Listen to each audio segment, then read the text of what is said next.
কিছুদিন আগেই ছিল আমার এক অফিস কলিগের বিয়ে। ওর বিয়ে অ্যাটেন্ড করবার জন্য সকাল সকাল ঘুম থেকে উঠেই আমি বেরিয়ে পড়েছিলাম ওর বাড়ি যাওয়ার উদ্দেশ্যে। ওর বাড়িটা ছিল খড়গপুরে। তো আমাদের হাবড়া থেকে যেহেতু অনেকটাই দূর, সেই যাত্রাপথ অতিক্রম করার জন্য প্রথমে আমি হাবড়া স্টেশন থেকে ট্রেন ধরে পৌঁছে গেছিলাম শিয়ালদা স্টেশনে। শিয়ালদা স্টেশন থেকে মেট্রো ধরে তারপর হাওড়া স্টেশন, হাওড়া থেকে সেখান থেকে একটা এক্সপ্রেস ট্রেনের লোকাল কম্পার্টমেন্টে উঠে, অর্থাৎ জেনারেল কম্পার্টমেন্টে উঠে আমি খড়গপুরের উদ্দেশ্যে রওনা দিয়েছিলাম। যদিও এটা আমার ফার্স্ট টাইম ছিল কোনো এক্সপ্রেস ট্রেনের জেনারেল বগিতে ওঠার, বাট এক্সপ্রেস ট্রেনের জেনারেল বগিতে যে এতটা প্রেশার হয় সেটা কখনো এর আগে আমার জানা ছিল না।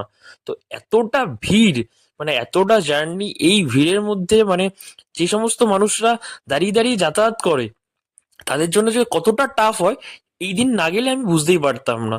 তারপর যথাসময় ট্রেন ছেড়ে দিল হাওড়া স্টেশন থেকে। তো ট্রেনে করে আমরা যেতে থাকলাম। তো আমাদের ট্রেনটা ছিল গীতাঞ্জলি এক্সপ্রেস। এটা হাওড়া থেকে রওনা হয়ে মুম্বাইয়ের উদ্দেশ্যে যাচ্ছিল। কিছুক্ষণ পরই ট্রেনটা আমাদের কোলাঘাট ব্রিজটা ক্রস করছিল, যেটা তোমরা এই ভিডিওতে দেখতে পাচ্ছ।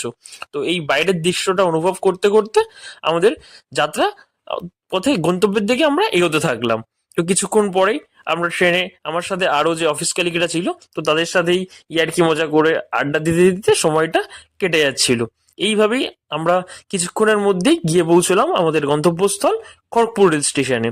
তো সেখানে গিয়েই নামার পর আমাদের মেন টার্গেট ছিল এখানে একটা ফ্লাওয়ার বুকের দোকান খোঁজা। তো সেখান থেকে একটা ফ্লাওয়ার বুকের দোকান খুঁজে সেখানে চলে গেছিলাম, যে একে বিয়েতে যাচ্ছি, ওর বিয়েতে গিফট করবার জন্য একটা ফ্লাওয়ার বুকে বানানোর জন্য।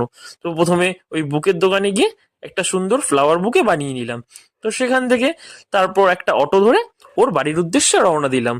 তো বহু প্রতীক্ষার পর দীর্ঘ জার্নি অতিক্রম করে, ট্রেন জার্নি, অটো জার্নি করে অবশেষে ওর বাড়িতে গিয়ে পৌঁছলাম। ওর বাড়িতে পৌঁছে তা আমরা কিছুক্ষণ রেস্ট নিলাম।